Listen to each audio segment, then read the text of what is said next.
Well, greetings, everyone, and welcome to a very special online event today. It's called Grow a Healing Chakra Garden, How to Synergize Herbal Medicine and the Moon's Cycles for Personal and Planetary Healing. My name is Stephen Dynam, the founder and president of the Shift Network, and I'm delighted to be with you here, getting to explore a really fascinating interface between the natural world of gardens and plants and the energy system of the chakras and how those two can really be work in a synergistic way together. We're going to get to this exploration with a pioneer in this area. Her name is Jane Hawley Stevens. She's the founder of The Divine Gardener. She's an herbalist and founder of Four Elements Organic Herbals. So Jane, thank you so much for joining us here today. Thank you, Stephen. I appreciate this opportunity. Great. Well, I want to let everyone know right up front, we're going to dive in. We're going to get some really cool insights, and we have a chance to go further with Jane in a brand new program called Grow a Healing Chakra Garden that you can hear more about towards the end of the hour. So Jane, let's begin our journey today with a little bit about your journey. And I'm curious to hear more about your interface between the worlds of herbalism and chakras and what kind of led you to bring those two worlds together. Well, if somebody's enthusiastic about their profession, you always want to add another layer. So I have a horticulture degree from University of Wisconsin-Madison, and I had the great fortune of being asked to put in an herb garden right from the start in 1981. So I started learning about these wonderful group of plants back then, but only used them for first cooking and crafts. But when my son was born in 87, there was some like little issues with having a baby. In other words, he got earaches. And I hadn't tried herbs as remedies before, but I thought, I took him to the doctor a couple times. And when I had no luck there, I just consulted my herb books, and I had a good herb library and a really nice herb garden. So I thought I'd just see, and I was just open-minded and curious. I had no experience with using herbs in that way, but I found that that little remedy was so effective and so quick to work that um, this became my path. So I kept moving forward. I started making herbal products, kept moving forward in my work, had a beautiful garden. And since we're in Wisconsin, one winter was super cold and we had no snow. So all my perennial herbs died. The thyme, sage, lavender, and those types of plants. Um, so you know how you know what the Chinese symbol of crisis means, an opportunity for change. Well, I looked at this space and I saw that wow, this could be a formal garden. My husband and I met at an arboretum and a botanical garden, and he's another horticulturist. So we love formal gardens along with all the nature and all the wild stuff. So somebody gave me a book on the chakra system. Right about that time, I was decided to make that into a formal garden. And I looked at that cover, and if anyone is familiar with the chakra system, it's usually this beautiful design of seven, mainly circles in a row. So I thought that would be a great garden for me, an educational garden where I could plant plants that support each of those body systems to like lead people through this area of beauty and design in a way that would educate them about some of the plants that maybe that they only read about in popular press or saw on their health food store shelves in plastic bottles. So I've had the great joy of introducing people to all of these plants in that garden.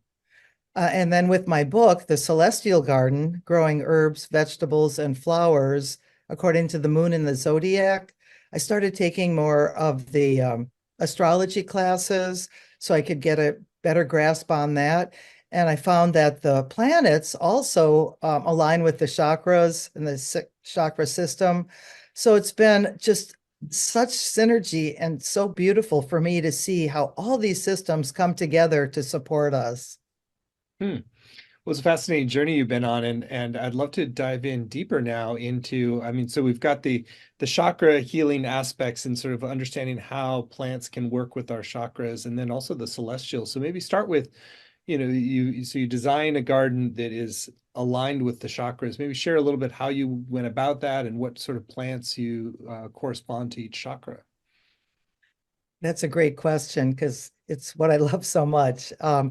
So the first chakra has to do with your family structure, your kind of your genetics, where you're coming from.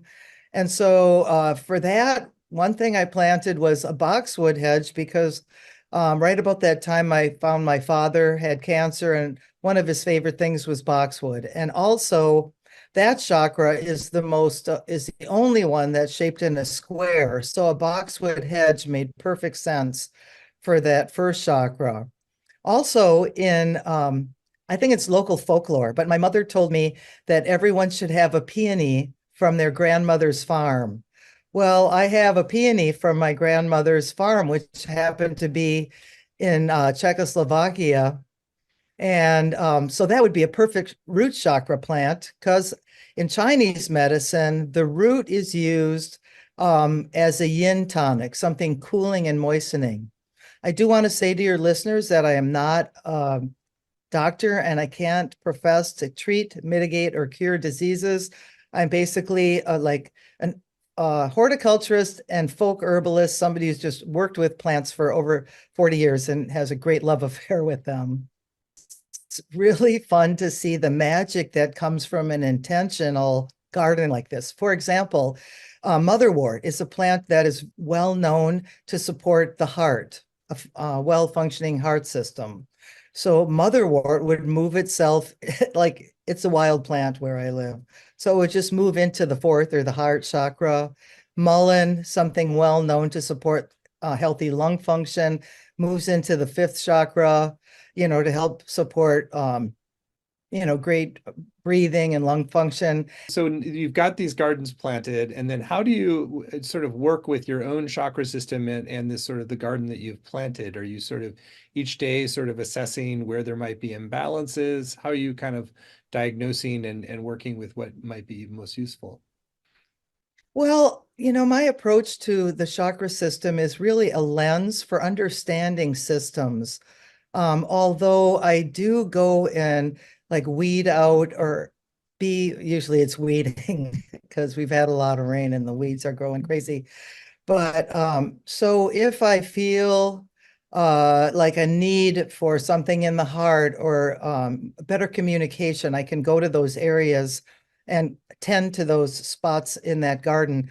But I do think of the chakra system really more as a lens to view different systems of life as it's a great system to weave together so many things between plants, colors, emotions, um, like people have added stones and the planets correspond to the seven chakras. So it's a great lens, but I've heard from a couple meditation teachers, it's not about balancing each chakra so much as just like searching for a balanced state. And but I just find the chakra system a great method to do that. So you've mentioned a little bit about some of the planetary influence. I know that's really central to your system as well, and some of the astrological forces as well. So how do you work with astrology and understanding how to plant and harvest and work with a healing garden like this?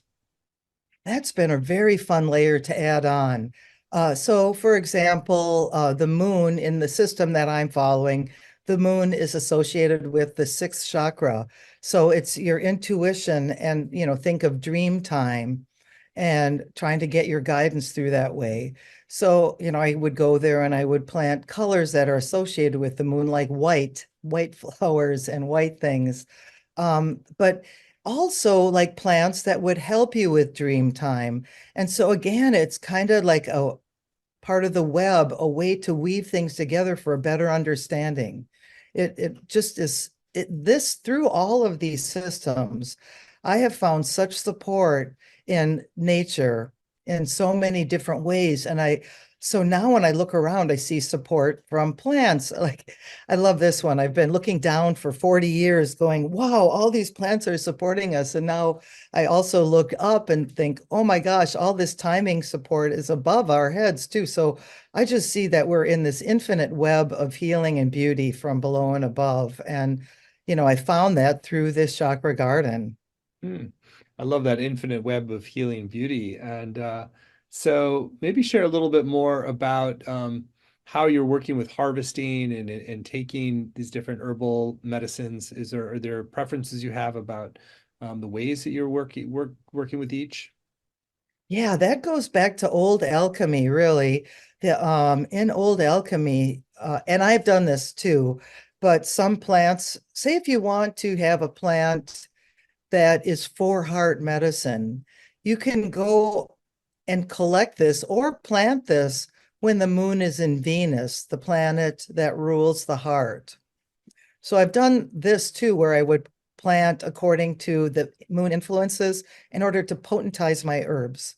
Harvesting is best done at the full moon for the peak potency, but better in the last quarter for less moisture in the plants. They just dry a little better. And it's so curious to me how everyone, every month of their lives, this moon has moved over their head every day and night. And we are so out of touch with these natural rhythms. I've been teaching this class on gardening by the moon for over 20 years. And my favorite slide is when I ask, who knows when the new moon rises? And not kidding, over 20 years, two people knew the answer, and one was an astrologer. So for me, this is fascinating because it just shows you how we are not in tune with these natural rhythms in our culture. But by looking at them and looking at those for guidance, we can really find when it gives us great clues to when the doors are open and closed. Like, after all, the moon moves the tides. At the full moon, the tides are higher. There's nobody doubting that. That's a natural fact. But humans are 60 to 80% water, and plants are 80 to 90% water. So it goes to reason that they would be influenced by these moon phases as well. And that's just one example on how, we all fit together in this great web. Hmm. And so most people are not very aware of when the new moon and moon cycles are even happening. So part of then working with the healing chakra garden is to then make sure you are aware of that, and then you're harvesting and planting at certain times. Yeah, and that it's a really fun thing then to be able to harvest certain plants um, on the certain hours. And, even if you don't want to believe all that, I'm sure most of your listeners believe that your intention makes a difference. So even by giving up your like ego, and you're just wanting to work with these natural rhythms and in a way that creates a better medicine, I think that's part of the whole partnership, is that you're partnering with a greater force. Hmm. That makes total sense. I wonder if you could take us through like more of like if you notice there's some imbalance. Let's say somebody's got an ongoing issue around their second chakra, emotions or intimate relations. How might you then approach that with a healing chakra garden? Well, I think for that, I would just go either, if the person's going to plant their own, this is what makes herbalism and this whole chakra system so great, is you can look at your own conditions, see where you need improvements. And first of all, what that's doing is making you look closely at yourself. And I think that's a really important part. Then you can look at your herb books or do some research and see what plants that are kind of speaking to you around that condition. And that's what I love about herbalism. It's a really interactive thing. It's you and the plants. Um, I think it's a much more potentized way of healing when you are engaging in your own healing process and not just going into an office saying, heal me. And throughout the chakra system, you can then select plants that you want to grow that you know can support you. And like even if you just have a patio or like you're in an apartment and you have a deck or something, you can just put plants in pots in a row or choose colors or something within the system to help support you along your way. Could you kind of walk us through the seven chakras? And so maybe highlighting one herb that you feel like is particularly important to sort of work with and a little bit more around different kinds of support you might activate with them. Yeah, sure. So the first one, the first chakra is your root chakra. And I do really like the peony for that, not only for the folklorish reason that mine happens to be from my grandmother's farm, but also that it's a yin tonic and helps to support like it's like helps to support healthy blood system. And of course, you know, your blood type and everything comes from your family. So that would be a really good first chakra plant. And by the way, you can use a garden variety peony. The Chinese do process it, slicing it, either roasting or putting in wine or vinegar. They have different methods to process it. But you can also just tincture it, which we'll be covering in the sixth class, I believe. So then the second chakra is your like your sexual organs and your elimination. And so I have all my laxative herbs in that chakra. So we have senna, which is a very common herb in most herbal laxatives. That one's a very pretty plant too. It's in the legume family. So it has really bright yellow flowers. It's about a foot and a half tall. So it's a very pretty plant and all parts are useful on that. So I could see, and it's perennial and it reseeds a little bit, not too much. Hmm. So moving into the third chakra is your solar plexus. And that one is ruled by Mars, and this is your personal power. In that chakra, I placed the immune system herbs and also adaptogens. Adaptogens are a group of plants that help you cope with stress and while still keeping your strength. I guess for one thing we could choose for the adaptogen is ashwagandha is really popular for really good reason. It is native to India. It was a traditional Ayurvedic herb used there for a long, long time, but it has a wonderful way of keeping you calm and um, serene while being able to keep your strength while moving through difficult times. So ashwagandha is a great power center or third chakra plant. For the fourth chakra, well, roses come to mind. I mean, it's such a classic plant for love. The fourth chakra is ruled by Venus. And you can select roses which work well within your zone. I know they're better in the northern climates or temperate climates than the far south, but there's always motherwort and other things that are helpful for the heart chakra. Then moving into the fifth chakra, one thing I'm thinking of is tussalago or coltsfoot. This is a plant that you can use in teas when you have like are speaking too much. I always think of opera singers or politicians who are on a circuit and whose voices get a little raspy or worn down. Tussalago was actually the leaf that was used in old England before the common people knew how to read. The herb doctors would have a picture of a tussalago or coltsfoot leaf up on their shingle to let the people know that's where the herb doctor worked. So then moving into the sixth chakra, I really adore Tulsi or holy basil, a plant that we in America got from India. It's traditional in India. There's great traditions I'll talk about in the class around Tulsi and ritual.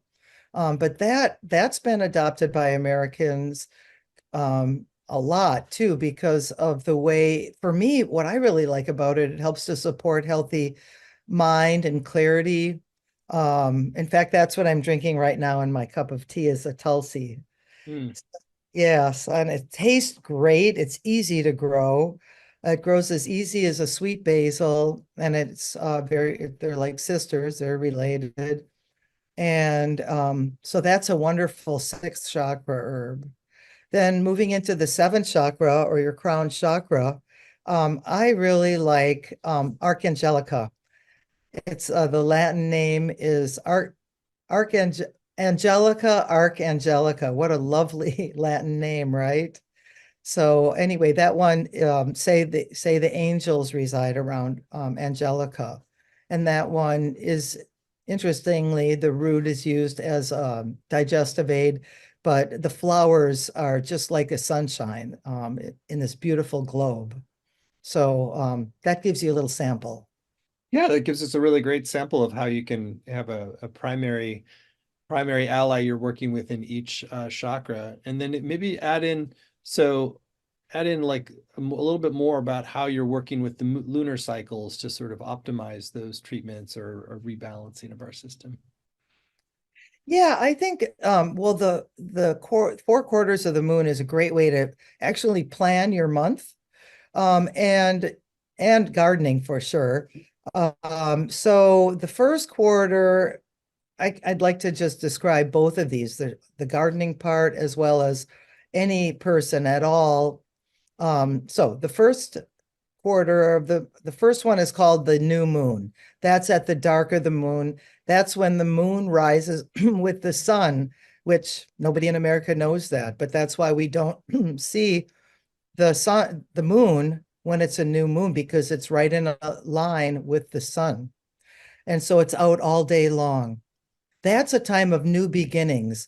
And then closer to that new moon, it's almost like a baby being born, very inquisitive, like everything's new. The new moon is a time for planting seeds, especially plants that hold their seeds outside the fruit, such as lettuce, celery would work, broccoli, cabbage, spinach.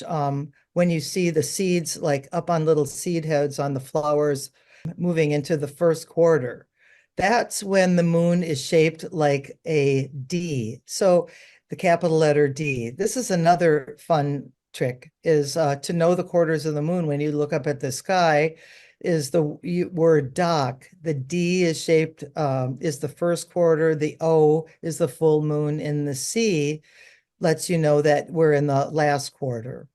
So as we move in from the first quarter to the full moon, that's a time of expansion. So I've signed all my contracts for my book during that time, and it really helps to move things forward. That's a time for planting seeds, what you would plant during the first quarter, that second week, where you plant plants that hold their seeds inside the fruit, such as peppers, tomatoes, squashes, things like that. So then at the full moon, this is a time of culmination. So you can harvest things for their peak potency and start planting roots. So the water table is up and it starts to sink, right? So if you plant your root crops, then the moisture is going down, so it helps to pull those roots into the ground. It really works great. So that's the time for root crops and also a time for kind of wrapping things up. Like if you're in the middle of a project, you still have the energy, there's still light, but try to, you're thinking about maybe the culmination part is past. Now you're working on wrapping things up. Then starting at the last quarter, which is the week before the new moon, that's a time for rest and renovation. And really in the garden, it's a time for setting traps or weeding because the moisture in the soil is at the lowest then. So picture if you're hoeing or weeding, the roots are going to have less moisture, like the water table is going to be lower. So it's more effective to be weeding at that last quarter. And just gardeners and everyone, we should really use a time for resting. And that's the week that's called the dark of the moon. It's a more internal time. And, so it's a great time for rest, renovation, also for starting to plan for your next month. I love that. I love how you're working with each month having a cycling of intention and rest and restoration. It feels very organic and nourishing. The Earth does that for us, along with all the other planets. So, Jane, I'd love for you to sort of spend a little more time. I feel like you're offering a deeper paradigm shift in how we relate to nature and our own relationship with nature. Maybe if you could articulate that a little bit more and help us understand how this goes beyond just better gardening to like a different quality of relationship with the plant kingdom as a whole. Well, Stephen, you really nailed it on the head with what my intention for this class is. I want people to know that really all of nature is here to help us along our path. There's no good without the bad, and we all have good and bad days. So, but of course, nature gives us everything. So I really want to encourage students and everyone to know that they can look to nature for support. Our culture does very little to support that paradigm. And I have just seen through my years of really being in the garden, the plants that help us in so many ways. I mean, all around the globe, people have been using plants. So we have that. Even, of course, working in the garden is so healing. And then the whole thing of timing with the planets, it's just such a wonderful system, but our culture is very disengaged from this. So I'm just really excited about the opportunity to get people more excited and knowledgeable about this system, all that's supported, all the support that's around us. Mm. I think now would be a great time to lead us in the guided meditation you had planned to sort of really anchor some of the deeper insights in an experience. Yeah, so the reason I picked this meditation is because we have the moon in Virgo today. And Virgo is about organization and beauty. Virgo is either the virgin or the self guided woman who's not going to be bossed around. She's going to do her own thing, but holds her own beauty. So I'm going to give you a meditation on beauty. And this comes from a book called Healing by Torquem Saradarian. First of all, I just want people to breathe deep and relax. Close your eyes. Take 3 really deep breaths.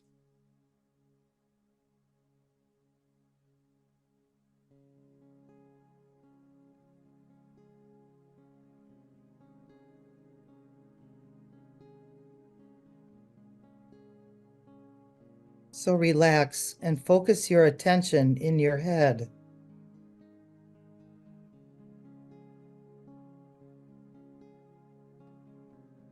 Visualize 5 beautiful objects which you can touch or experience with your 5 senses.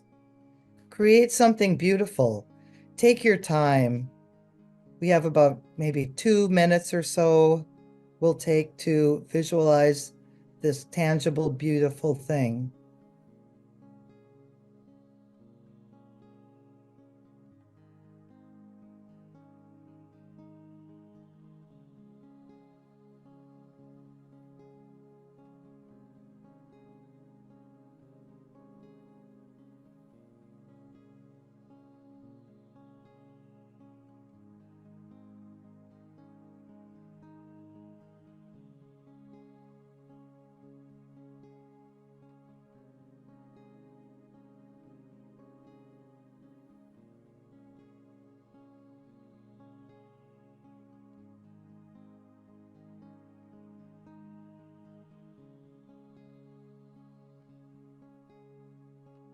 So now observe 3 ugly things and transform them into beautiful ones just by looking at them.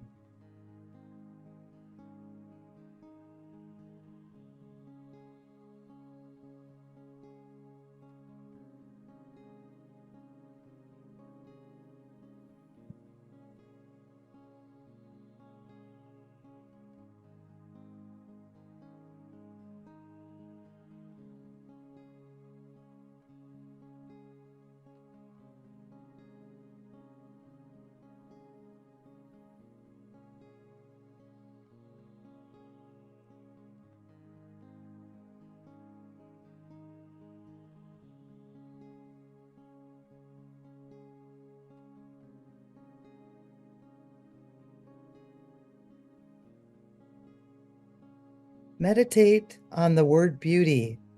What does beauty mean to you for this last minute?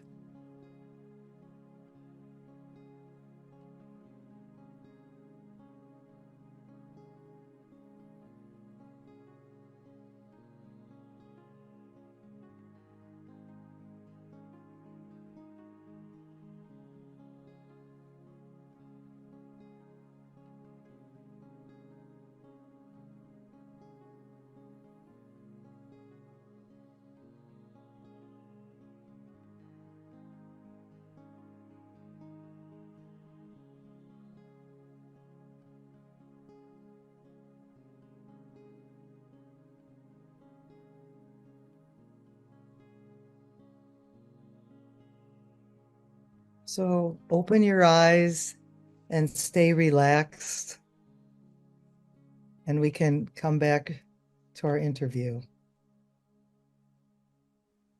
It's beautiful. I love the way you're combining these deeper meditative practices and energy practices and attunement with the natural rhythms of gardening.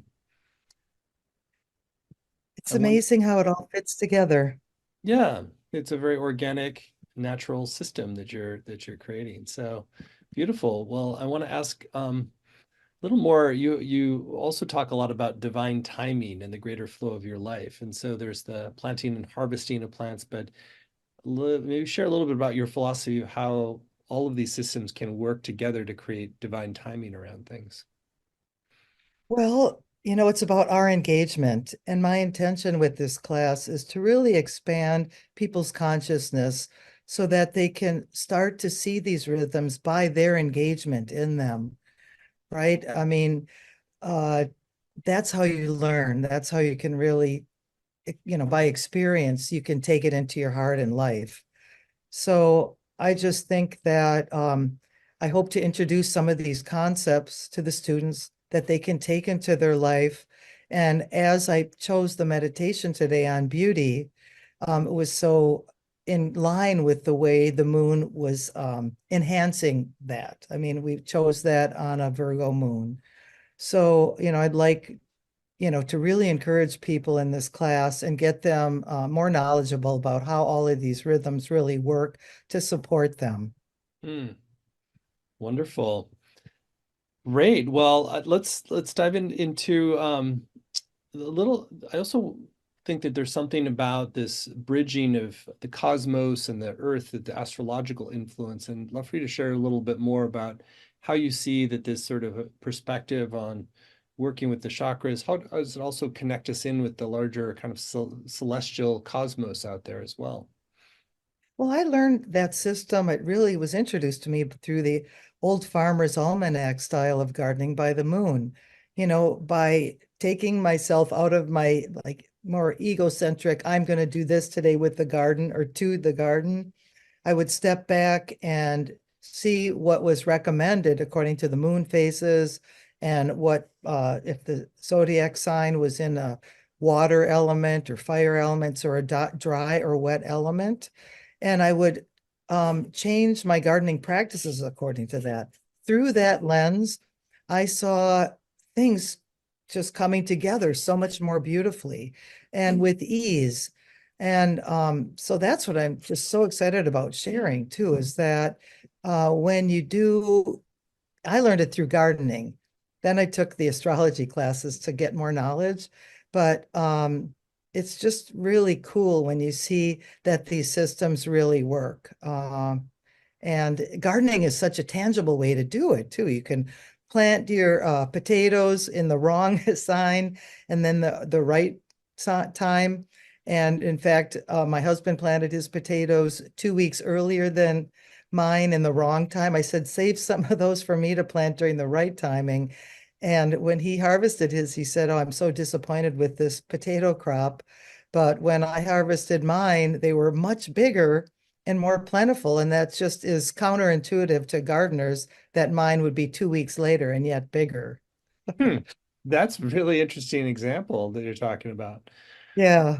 Well, let's spend some time now talking about your upcoming program, since I think it's a really unique way for people to blend the skills of the gardener with the heal skills of a healer and someone connected to the cosmos, and to create really something unique that can help serve us moving forward, which is a healing chakra garden. So so I'd love for first of all, the program that Jane is going to be teaching is called Grow a Healing Chakra Garden: How to Synergize Herbal Medicine with the Moon Cycles for Health, Healing, and Balance. You can find it at the URL chakrahealinggarden.com, chakrahealinggarden.com. It's a 7-week program. There's no prerequisites. You don't even have to be a gardener. It's really about a recognition that you want to create this deeper interweaving of beauty with the natural world, natural rhythms, your own body and energy system, and to have a way to tangibly manifest that kind of balance with a chakra healing garden. So, Jane, I'd love for you in your own words to talk about what your intentions are for the program. And then after that, I'll read out the module titles and you give us a preview of what's coming in each. Well, my intention is that I really want people to realize how much nature is really almost shouting at us to pay attention, that it's here to support us. From the plants that we just step on as we go through lawns, as long as they weren't herbicided.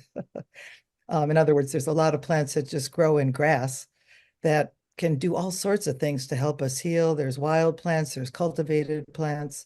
I want them to increase their knowledge about the plants that are here to help them, and that by following this timing of the moon cycles and planets, that they can adjust their schedules for better success. I mean, it just really works.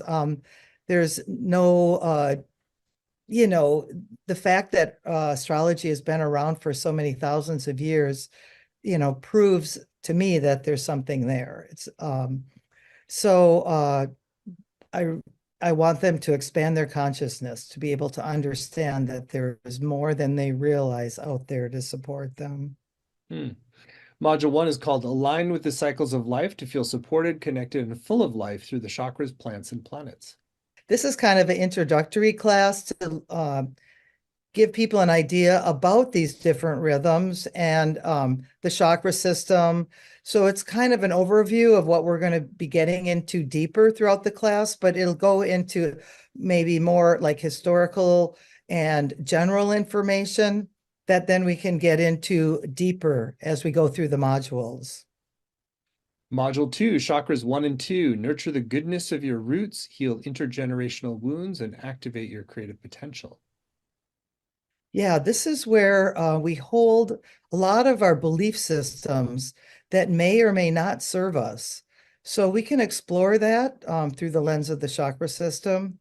And we'll be talking about the plants that help us on the physical, emotional level with both of those systems, the first and second chakra, the root and the abdomen area. Module 3, Chakras 3 and 4, Transmute negativity, become more resilient, be transformed by unconditional love and beauty. Yeah, so here we're going to talk about our power center, our solar plexus, and how it can blend with our heart to move through some of these things that might be stopping us. And, the more you can support your heart in the love processes, the easier you'll move through life in general. Module 4, Chakras 5 and 6, open to divine inspiration and speak your truth to empower your heart center and purpose. Yeah, I love that we're combining the fifth, our throat for speaking, and our sixth chakra, our intuition, so that we can combine those for really clear communication and coming from a place that comes through our heart, but with great clarity and vision. Module 5, Chakra 7, strengthen your connection with the divine with ritual herbs from around the world. This one's going to be fun because we get to talk about the various plants that have been used in ceremony. And I have a great repertoire of plants that we can talk about regarding the seventh chakra. They're really beautiful plants. And so we'll be going to those in greater depth, talking about how they were used in rituals, including some of the rituals and how they were used. And I love how you'll be taking all this information about the chakras and incorporating it into practical applications with Module 6, create healing tinctures, syrups, and teas that activate your inner alchemist. And then Module 7, synergize herbs, cycles, and omens for deeper insights and healing. Great. Well, what a rich offering of modules, and that's not all. So not only do you get the 90-minute live sessions with Jane, which include interactive time, question and answer time. You also get recordings of every session, both video and audio, as well as word-for-word transcripts to work with, study, and highlight. The weekly exercises and practices for home. There's a Facebook community to support you and deepen your experiences. And there's also a number of extra bonuses, which you'll see laid out on the page here, called at chakrahealinggarden.com. So when you go to the URL at chakrahealinggarden.com, you'll see those bonuses, as well as one special bonus that we have, which is which you get if you sign up by midnight tonight. It's our way to encourage you to really take the time to go through the page, tune in now, and really get a sense if you're the right next step for you, then you get a special bonus for signing up today. And that bonus is 50% discount on Jane Hawley Stevens' book, The Celestial Garden, Growing Herbs, Vegetables, and Flowers in Sync with the Moon and Zodiac. So that's the bonus that you get if you sign up by midnight tonight, which is a really great extra reason to sign up today. So this is truly going to be a beautiful program and a lot of great knowledge and practical information about growing a garden and also working with it in an energetic and spiritual way. We've kept the investment for this program very accessible. It's just 3 payments of $128, or you can save 10% when you pay in full with one payment of $349. The course is going to begin August 7th and run Wednesdays at 9 Pacific, noon Eastern. But even if you can't make the live times, you can still get the full value with the recordings, transcripts, in the community as well. And on the page, I also encourage you to read through some of the testimonials about Jane and her work. Practical, competent, relevant herbalism guided by the application of insights that flow from astrology. Uses nature as a guide to living life in harmony rather than discord. That's from the eminent Rosemary Gladstar. A lot of great testimonials about the power of Jane's work and the depth of her teaching. So you're in really good hands, and you're going to come out with a beautiful healing chakra garden that you can serve you for many years to come, and you will learn a lot about how you can work with specific herbs and healing your chakra and energetic system, and connect that in with the cycles of nature as well. So that's what's on offer, and that's what's we're really blessed to be partnering with you, Jane, on. And Jane, anything that's still on your heart you want to share with folks who are considering going deeper into the full program with you? Well, I hope you can join me to learn a lot more about how the plants work, and also how even just the moon phases can help you time your activities through the month in ways that you're not bumping into closed doors, but going through open ones. I love that. Opening more doors. And this really opens all kinds of portals of new possibilities in our relationship with the plant kingdom and herbs, and also our soul and spirit.